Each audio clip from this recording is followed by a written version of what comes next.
Hey everyone, today I am revealing a super smart reaction in organic chemistry, the Ant-Eistert reaction. That one that adds one carbon to your acid chain. Sounds magical? Let's break it down step by step.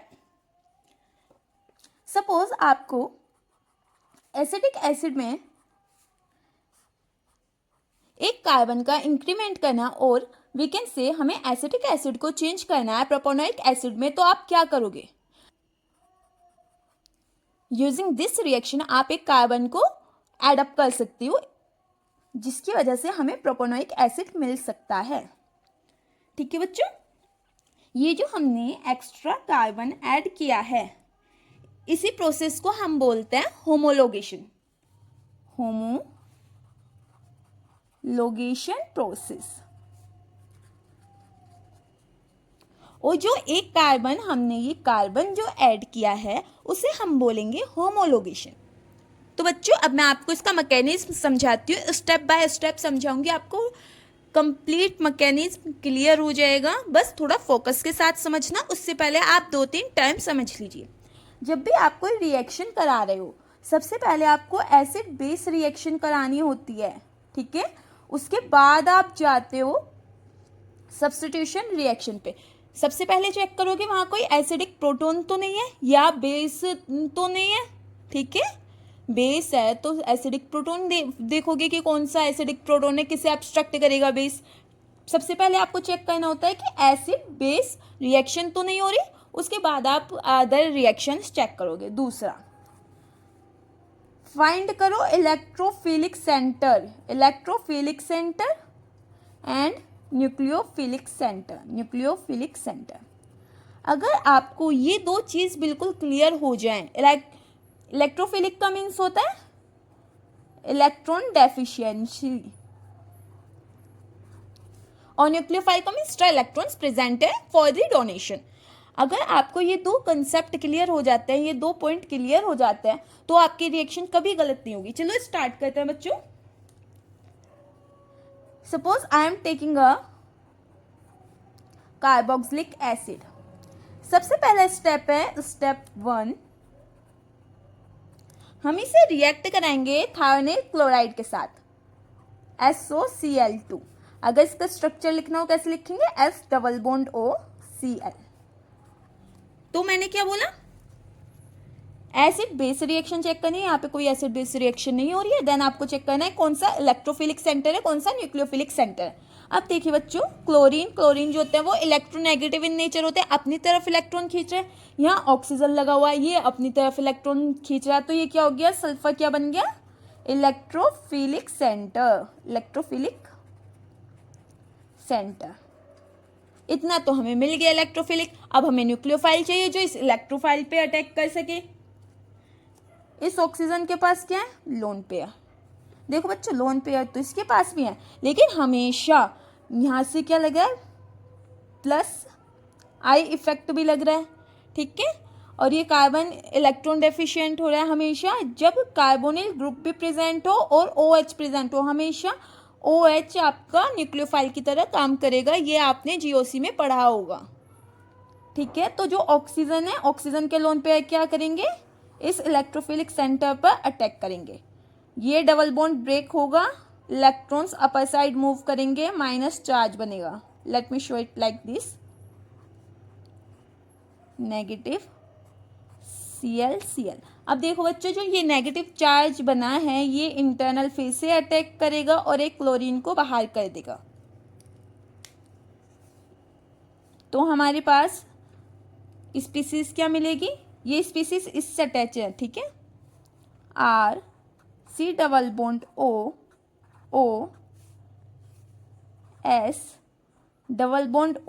Double bond बन गया ना internal attack से, Cl। Chlorine हमारा कहने के लिए electronegative in nature है, but इसके पास भी क्या होता है? Lone pair of electrons present होता है। अब देखो बच्चों, हमें क्या दिख रहा है? यहाँ पे एक लीविंग ग्रुप दिख रहा है, SO2 गैस, एक अच्छा लीविंग ग्रुप है। तो क्या होगा? अब ये कार्बन क्या हो गया? बहुत ज्यादा इलेक्ट्रोफिलिक इन नेचर हो गया। इधर से ऑक्सीजन और सल्फर भी खींच रहे हैं इलेक्ट्रॉन, ये ऑक्सीजन खींच रहा है इलेक्ट्रॉन इस कार्बन से, और ये ऑक्सीजन 2 बॉन्ड बना रखे हैं उससे खींच रहा है इलेक्ट्रॉन। तो क्या होगा कि ये ज़्यादा इलेक्ट्रोफिलिक इन नेचर हो जाएगा, जिसकी वजह से ये जो क्लोरीन है ना, क्लोरीन के पास जो लोन पेयर है, ये न्यूक्लियोफाइल की तरह काम करेंगे और ये इस इलेक्ट्रोफिलिक सेंटर पर अटैक करेंगे और ये बॉन्ड ऐसे क्लीव होगा, SO2 गैस बाहर निकल जाएगी। तो हमें क्या मिला स्टेप में, RC≡OCl। नाउ स्टेप सेकंड, अब हमें इसे रिएक्ट कराना है डाइजोमीथेन के साथ, जिसे हम लिखते हैं CH2 नेगेटिव N2।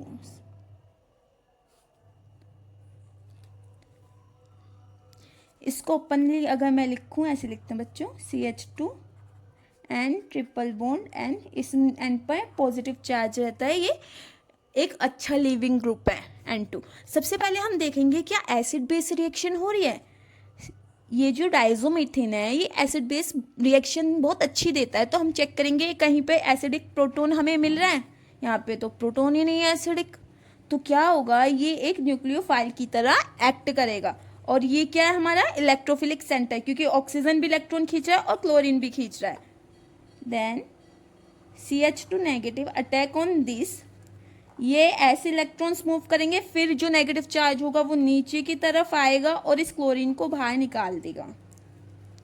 तो हमारे पास नेक्स्ट स्पीसीज क्या बनी, RC≡O CH2N2।